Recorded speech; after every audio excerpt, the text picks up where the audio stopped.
Mashujaa hawawezi kuwa wameumia sana kufungwa na Yanga. Pamoja kwamba wamefungwa magoli mengi, goli 6 sio mchezo. Kwa nini nasema Mashujaa hawajaumizwa sana kufungwa na Yanga? Kwa sababu mwanzo mpaka mwisho wa mchezo Mashujaa walionekana kumezwa kwenye kila kitu. Yaani walimezwa kiufundi,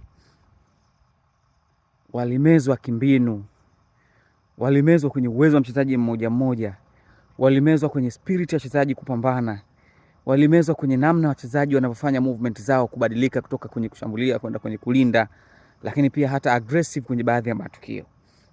Ukiangalia hivyo, unaona kabisa ya kwamba na idadi ya magoli yaliyofungwa, yani ndio ile mnafungwa mpaka mechi inaisha, mnakwenda kukaa mnasema ya kwamba tumefungwa, lakini hawa jamaa wametuzidi.